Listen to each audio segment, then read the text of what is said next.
আজ আমি আপনাদের সামনে একটি ঘটনা নিয়ে হাজির হয়েছি।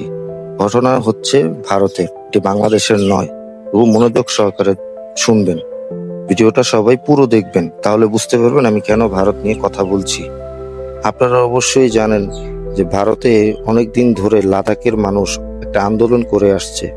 আন্দোলনটি হচ্ছে তাদের লাদাখকে আলাদা রাজ্য হিসেবে স্বীকৃতি দেয়া।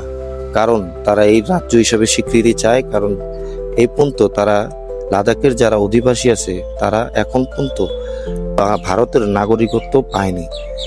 তারা চায় যে লাদাখকে আলাদা রাজ্য হিসেবে স্বীকৃতি দেওয়া হোক এবং তারা ভারতের নাগরিকত্ব পাবে এবং দেশের যে রাষ্ট্রীয় যে ফ্যাসিলিটি গুলো আছে তারা সেগুলো পাবে এবং সরকারি চাকরি থেকে নিয়ে সকল ধরনের ফ্যাসিলিটি তারা পাবে। কিন্তু সেটা তারা করছে না। গত 19 সালেও নির্বাচনী ইস্তিহারে নরেন্দ্র মোদী বলেছিলেন যে লাদাখকে আলাদা রাজ্য হিসেবে তিনি স্বীকৃতি দিবেন, সে এখন তাদের ওয়াদা রাখছে না। তাই তারা এখন আন্দোলনে নামতে বাধ্য হচ্ছে। তাই আন্দোলনে যে বিশিষ্ট এক ব্যক্তি অংশ নিয়েছিলেন, সেই ব্যক্তির নাম সুনাম ওয়াংকু। সহজভাবে চিনতে গেলে আপনাদেরকে একটি ভারতের ছবির কথা বলতে হবে, যে ছবিটার নাম ছিল 3 ইডিয়ট, যেটা আমির খান করেছিলেন। আমির খান যার ভূমিকায় ছবিটা করেছিলেন তিনি হচ্ছেন এই সুনাম ওয়াংক। তারই ভূমিকা নিয়ে তিনি ছবিটা করেছিলেন এবং তারই কাহিনী নিয়ে বা তারই জীবন কাহিনী নিয়ে এই ছবিটা তৈরি হয়। তিনি এই ব্যক্তি। তাকে গ্রেপ্তার কেন করা হচ্ছে? গ্রেপ্তারের কারণ হচ্ছে যেই আন্দোলনগুলো চলছে এই রাজ্যের দাবি নিয়ে, সেই আন্দোলনে তিনি অংশগ্রহণ নিয়েছিলেন। অংশগ্রহণ নেওয়ার পর তিনি একটা ভাষণ দেন। ভাষণের জেরেই তাকে অ্যারেস্ট করা হয়। দাবি করা হয় যে এই ভাষণ আন্দোলনকে উস্কে দেওয়ার ভাষণ, তাই তাকে রাষ্ট্রদ্রোহ হিসেবে ওই জন্যই পরিচিত নয়, উনি আরো অনেক কিছুর জন্যই পরিচিত, যেমন মানবিকতা, উনি প্রায় মানুষকে সহযোগিতা করে থাকেন, উনি অন্যরকম মানুষ, দেশের জন্য অনেক কিছু করেছেন এবং উনি বিশ্বব্যাপীও পরিচিত। আমাদের দেশে যেমন আমাদের বাংলাদেশে ডক্টর ইউনূস, তেমন ভারতেও উনি সুনাম ওয়াংচু। কিন্তু এখন উনাকে কালের পরিবর্তনের কারণে তাকে রাজনৈতিক প্রতিহিংসার জন্য তাকে এখন অ্যারেস্ট করা হয়েছে। মোদী সরকার এই কাজটা করেছে।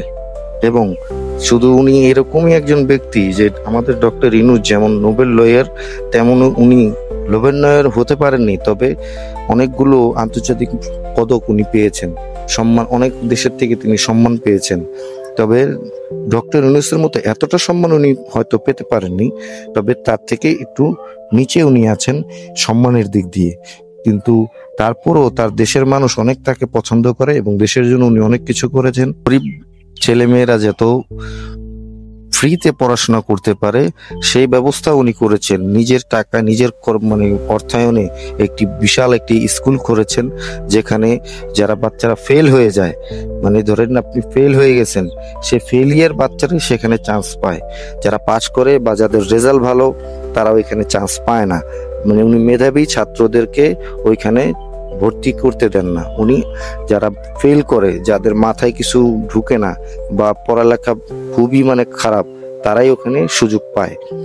উনার মতো একজন ব্যক্তিকেই টার্গেট করার কারণ হচ্ছে ভারতের এই আন্দোলনে সহযোগিতা করেছেন বা উনি সাপোর্ট করেছেন, আয়োজিত হয় সেই সমাবেশে উনি ভাষণ দিয়েছেন এবং ওই সমাবেশে ভাষণ দেওয়ার পরই তাকে গ্রেপ্তার করা হয়।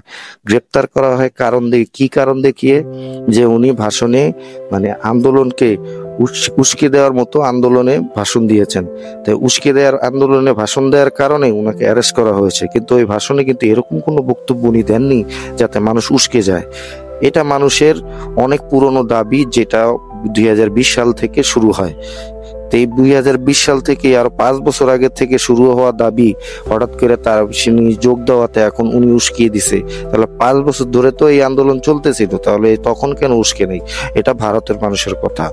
এখন যেটা শুরু হয়েছে ভারতে, কারণ মোদী ঠিক একই প্রসেস ধরতেছে যেটা আমাদের দেশে একজন করে গেছে 15-16 বছর, ঠিক ওই পন্থাই ধরছে। যেমন আমাদের দেশে পুলিশ দিয়ে, র্যাব দিয়ে করতো, উনি করে এই যে ভারতের একটা সংস্থা আছে সিবিআই, উনি করে সিবিআই দিয়ে।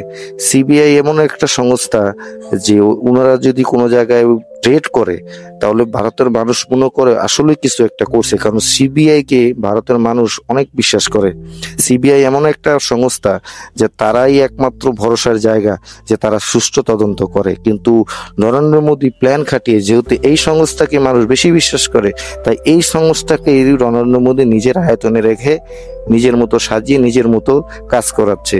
যাকে ইচ্ছা তার উপরে রেট ফালাচ্ছে, তাকে ইচ্ছা তাকে অ্যারেস্ট করে দিতেছে। মানে নরেন্দ্র মোদী এরকম একটা প্রসেসিং এ, আপনারা হয়তো কিছুদিন আগে দেখছেন হয়তো যে রাহুল গান্ধীকে অ্যারেস্ট করছিল, কিন্তু তাকে রাখতে পারেনি। কারণ রাহুল গান্ধীর জনপ্রিয়তা বেশি, মানুষ তাকে চায়, মানুষ তাকে ভালোবাসে।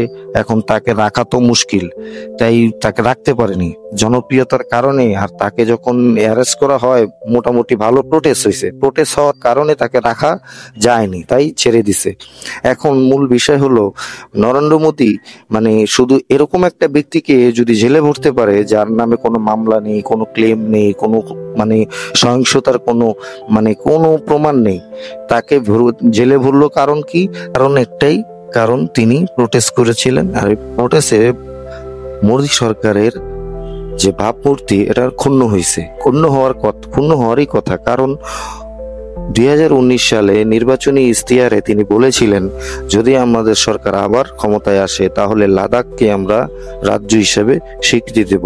কিন্তু সেটা তিনি এখন তা করছেন না। বিভিন্ন মহল বলছে তিনি তার বন্ধু আদানির জন্য এটি করতে পারতেছেন না। কারণ আদানি এই লাদাখে মাইনিং করতে চান, মাইনিং করার কারণে তিনি পারছেন না এটাকে হিসেবে স্বীকৃতি দিতে। কারণ মাইনিং যদি না করতে পারে তাহলে ডোনেশন তিনি পাবেন না। কারণ ফুল ডোনেশন দিয়ে দলটাকে চালিয়ে রাখে আদানি।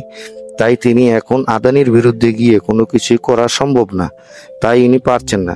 হঠাৎ করে যখন এই আন্দোলন দেখা দিল, তখন তার সরকারের ভাবমূর্তি নষ্ট হচ্ছে, তাই এই ভাবমূর্তি বাঁচাতেই তিনি এই পদক্ষেপ নিতে বাধ্য হয়েছেন।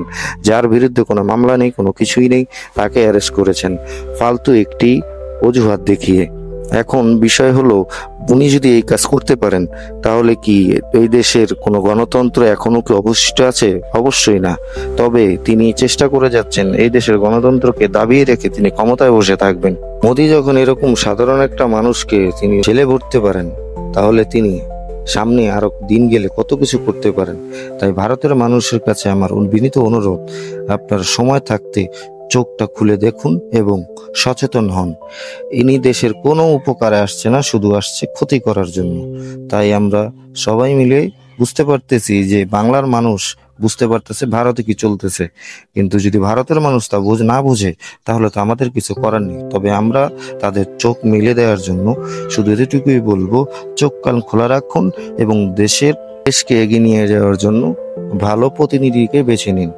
আপনার দেশ আপনার গর্ব, সেই গর্বকে এভাবে নষ্ট হতে দিবেন না বিশ্ববাসীর কাছে।